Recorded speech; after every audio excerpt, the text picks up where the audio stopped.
Assalamualaikum warahmatullahi wabarakatuh. Perkenalkan, nama saya Ani Masayu. Oke, di sini jika saya sebagai seorang guru bahasa Inggris dan akan mengajarkan materi prosedur teks, maka hal yang pertama akan saya lakukan adalah membuka pelajaran dengan upper space yang berkaitan dengan pengalaman sehari-hari siswa. Misalnya saya akan menanyakan apakah mereka membuat mie instan, teh, kopi, atau yang lainnya. Ya, kegiatan tersebut bertujuan untuk menghubungkan pengalaman siswa dengan materi yang akan dipelajari. Setelah itu saya akan menyampaikan tujuan pembelajaran agar siswa mengetahui kompetensi yang diharapkan setelah proses pembelajaran selesai. Selanjutnya, saya akan menjelaskan materi mengenai prosedur teks, mulai dari pengertiannya, yaitu berfungsi untuk menjelaskan langkah-langkah secara berurutan. Kemudian saya menjelaskan social function, generic structure, dan yang terdiri dari goals, material, dan step. Agar penjelasannya lebih mudah dipahami, saya akan memberikan contoh teks prosedur, kemudian mengajarkan siswa untuk mengidentifikasi bagian teks tersebut secara bersama-sama. Setelah siswa memahami materi yang akan membagi mereka ke dalam beberapa kelompok untuk melakukan diskusi, setiap kelompok akan diberikan satu prosedur teks yang berbeda, kemudian akan menyuruh mereka untuk menganalisis kebahasannya. Setelah itu, siswa disuruh untuk mempresentasikan.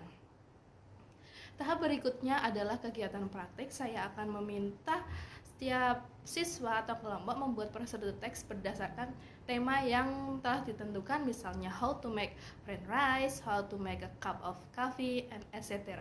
Setelah selesai, mereka akan mempresentasikan hasil pekerjaannya di depan kelas.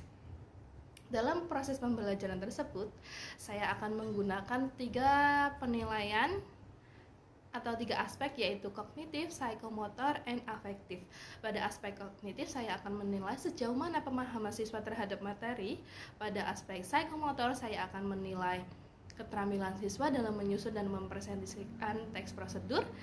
Beberapa indikator yang akan saya nilai meliputi keterampilan urutan langkah, penggunaan kosakata, tata bahasa, pronunciation, dan kemampuan menyampaikan isi teks dengan jelas. Sementara itu pada aspek afektif, saya akan mengamati siswa selama proses pembelajaran berlangsung.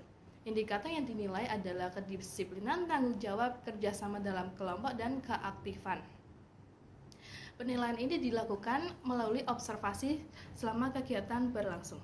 Setelah memberikan soal yang mengukur pemahaman materi, saya akan menyusun soal yang berbasis HOTS.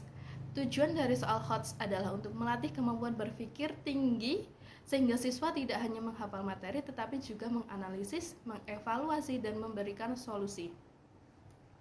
Salah satu contoh soal HOTS yang dapat saya berikan yaitu contohnya, read the following procedure text. How to make tea. First, pour hot water into a cup. 2, add a sugar. 3, prepare a tea bag, and then put the bag into the cup, and then the last is stir well. Okay, the question, the step above not arranged correctly, yeah. So rearrange the step. So the student can rearrange the step and then explain why your sequence is the most appropriate.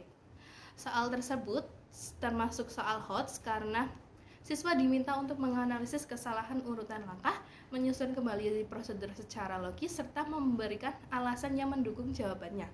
Dengan demikian, siswa tidak hanya mengingat materi, tetapi juga menggunakan kemampuan berpikir kritis kepada level analisis C4 dalam taksonomi Bloom.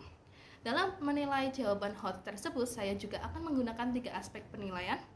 Pada aspek kognitif, saya akan menilai ketepatan siswa dalam menyusun langkah-langkah yang benar dan memberikan alasan yang logis.